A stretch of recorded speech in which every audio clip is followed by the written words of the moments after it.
Welcome to maths with Mathesh. நம்ம இன்னைக்கு 8th maths எண்கள் பயிற்சி 1.1ல் 7வது கணக்கு பார்க்க போகிறோம். கொடுக்கப்பட்ட விகிதமுறு எண்களுக்கு இடையில் ஏதேனும் 5 விகிதமுறு எண்களை பட்டியலிடுக அப்படின்னு சொல்லிட்டு 4 ரோம லெட்டரில் கணக்கு கொடுத்துருக்காங்க. ஸோ நமக்கு கொடுக்கப்பட்ட 2 எண்களும் என்ன எண்கள் தான்? விகிதமுறு எண்கள் தான். ஸோ முதல் ரோம லெட்டரில் இருக்கிற கணக்கை எடுத்து எழுதியிருக்கிறோம். -2 மற்றும் 0. ஸோ கொடுக்கப்பட்ட 2 எண்களும் விகிதமுறு எண்கள் தான். இந்த 2 விகிதமுறு எண்களுக்கு இடையே இருக்கக்கூடிய 5 விகிதமுறு எண்களை நம்ம எடுத்து எழுதணும். ஸோ விகிதமுறு எண்கள்னா நமக்கு என்ன வடிவில் இருக்கும் அப்படின்னா P/Q வடிவில் இருக்கும், அதாவது பின்ன வடிவில் இருக்கும். ஸோ இந்த 2 எண்களையும் பின்ன வடிவுக்கு நம்ம மாற்றணும்னா பகுதியில் 1 இருக்கிறதா அர்த்தம். ஸோ இது இப்போ விகிதமுறு எண்கள் தான். இப்போ நம்ம எடுத்துக்கிட்டோம் அப்படின்னா பகுதி 2ம் சமமாக இருந்தால் மட்டும்தான் அந்த 2 எண்களுக்கு இடையே ஏதேனும் 5 விகிதமுறு எண்களை நம்மளால் எடுத்து எழுத முடியும். இங்கே பகுதி 2ம் சமமாக தான் இருக்குது. ஆனால் 0க்கும் -2க்கும், அதாவது தொகுதியில் இருக்கக்கூடிய 0 மற்றும் -2க்கு இடையிலே ஒரே ஒரு முழு எண் -1 மட்டும்தான் நம்மளால் எழுத முடியும். ஸோ அதனால் நம்ம என்ன பண்ண போகிறோம் அப்படின்னா பகுதி 2ம் சமமாக இருக்கணும். இதை விட கொஞ்சம் பெரிய எண்ணாக இருந்தால் நம்மளால் 2 எண்களுக்கும் இடையில் 5 விகிதமுறு எண்களை எடுத்து எழுத முடியும். ஸோ நம்ம என்ன பண்ணுறோம் அப்படின்னா 2 எண்களுக்கும் பகுதியில் இருக்கக்கூடிய 1ஓட ஒரு 10 பெருக்கிறோம். ஒரு விகிதமுறு எண்ணில் பகுதியை மட்டும் 10ஆல் நம்மளால் பெருக்க முடியாது, தொகுதியையும் சேர்த்து பெருக்கிறோம். ஸோ பகுதி மற்றும் தொகுதி 2யுமே 10ஆல் பெருக்கிறோம். அப்போ இந்த எண் நமக்கு என்னதான் மாறிடும் அப்படின்னா -2 பெருக்கல் 10 அப்படின்னு சொல்லும்போது -20/1 பெருக்கல் 10 10. இங்கே 0 பெருக்கல் 10 0ஓட எந்த எண்ணை பெருக்கினாலும் அது 0 ஆகிடும். பகுதியில் மட்டும் ஒரு 10 இருக்கும். ஸோ இப்போ இந்த 2 எண்கள்லையுமே பகுதி 2ம் சமமாக இருக்குது. தொகுதி இங்கே 0, இங்கே -20. ஸோ இப்போ 0க்கும் -20க்கும் நடுவில் நிறைய எண்கள் இருக்கும். ஸோ அதில் ஏதேனும் 5 விகிதமுறு எண்களை நம்ம எடுத்து எழுதணும். ஸோ -20க்கு அடுத்து -19 இருக்கும். -19/10, -17/10, -5/10, அடுத்து -4/10 எழுதலாம். அதே மாதிரி இன்னொரு எண்ணாக -3/10. ஸோ -20/10க்கும் 0/10க்கும் நடுவில் நம்ம 5 விகிதமுறு எண்களை எடுத்து எழுதியாச்சு. நம்ம கொடுக்கப்பட்ட விகிதமுறு எண்களில் பகுதி 2ம் சமமாக இருந்தால் மட்டும்தான் நம்மளால் அதுக்கு நடுவில் இருக்கக்கூடிய 5 விகிதமுறு எண்களை எழுத முடியும். அதில் பகுதி சின்னதாக இருக்கிறதுனால அதை பெருசாக மாற்றுறதுக்காக, சமமாக மாற்றுறதுக்காக 10ஆல் பெருக்கிறோம். ஸோ பகுதி மற்றும் தொகுதி 2யும் சேர்த்து தான் பெருக்கணும். பெருக்கிட்டு நம்ம அதுக்கு நடுவில் இருக்கக்கூடிய எண்களை எடுத்து எழுதிக்கிறோம். இப்போ 2வது ரோம் லெட்டரில் இருக்கிற கணக்கை எடுத்து எழுதுகிறோம். -1/2 மற்றும் 3/5. இதில் பகுதி 2மே நமக்கு சமமாக இல்லை. ஸோ சமமாக மாற்றணும். ஸோ இங்கே 2 இருக்குது, இங்கே 5 இருக்குது. ஸோ இந்த 2ஐ 5ஆல் பெருக்கணும்னா இது 10ஆக மாறிடும்.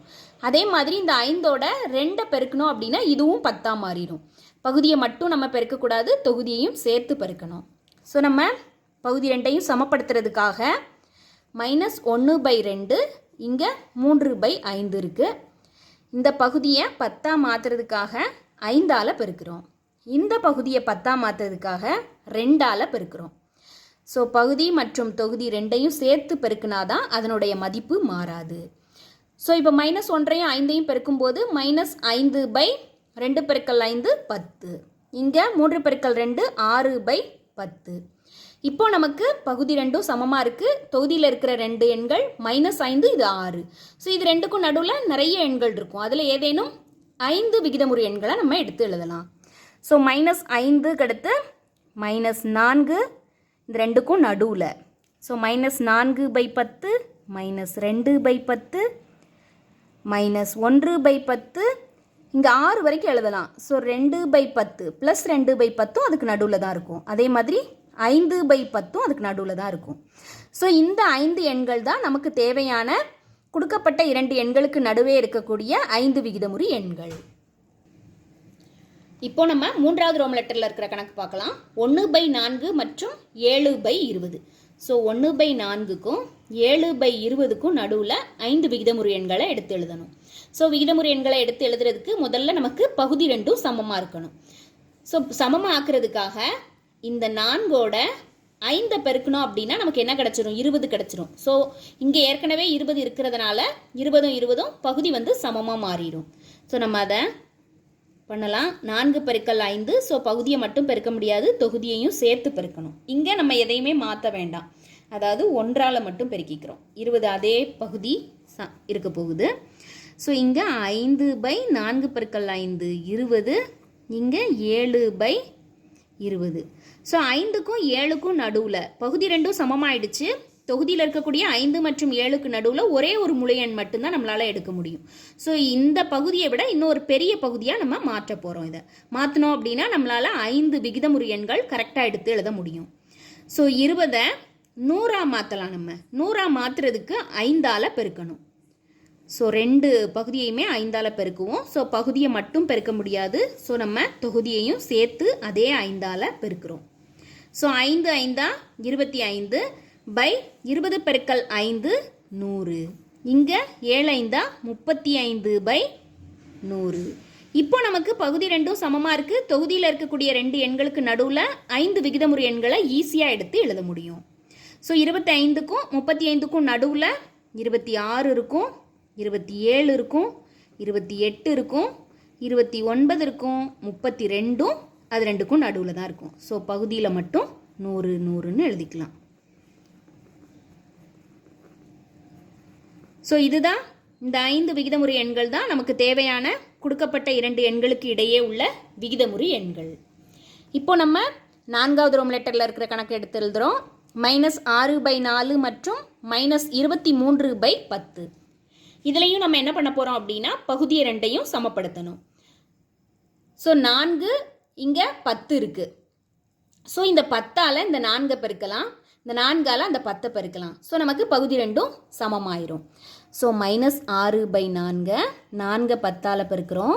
அதே மாதிரி -23/10 பகுதியில் இருக்கக்கூடிய 10 இங்கே இருக்கக்கூடிய 4ஆல் பெருக்கலாம். ஸோ பகுதியை மட்டும் நம்மளால் பெருக்க முடியாது, தொகுதியையும் சேர்த்து பெருக்கினாதான் அதனுடைய மதிப்பு மாறாது. ஸோ இப்போ நமக்கு தொகுதி என்ன ஆயிரும்? -60 பை கீழே 40. இங்கே 23ஐயும் 4ஐயும் பெருக்கணும் அப்படின்னா 4 12க்கு 2 மீதி 1 1 4 2 8 1 9. ஸோ -92/40. இப்போ நமக்கு பகுதி ரெண்டும் சமமாயிடுச்சு, தொகுதி ரெண்டும் வேறு வேறு எண்கள். -60லேருந்து -92 வரைக்கும் இருக்கக்கூடிய எண்களை எடுத்து எழுதினோன்னா அதில் ஏதேனும் 5 விகிதமுறு எண்களை நம்ம எழுதிக்கலாம். ஸோ -60க்கு அப்புறம் நம்ம என்ன எழுதிக்கலாம்? -70 எழுதிக்கலாம், -80 எழுதிக்கலாம், -90 எழுதிக்கலாம், -91. எல்லாத்துலேயும் பகுதியில் 40 போட்டுட்டோன்னா அதுதான் நமக்கு தேவையான கொடுக்கப்பட்ட 2 எண்களுக்கு இடையே உள்ள விகிதமுறு எண்ணாக இருக்கும். நமக்கு கொடுக்கப்பட்ட 2 விகிதமுறு எண்களுக்கு இடையே உள்ள 5 விகிதமுறு எண்களை எழுத சொன்னாங்கன்னா பகுதியை சமப்படுத்தணும். சமப்படுத்திட்டு தொகுதியில் இருக்கக்கூடிய 2 எண்களுக்கு இடையே உள்ள எண்களை எடுத்து பகுதியை அப்படியே வச்சுக்கிட்டோம் அப்படின்னா நமக்கு தேவையான 5 விகிதமுறு எண்கள் கிடைச்சிரும்.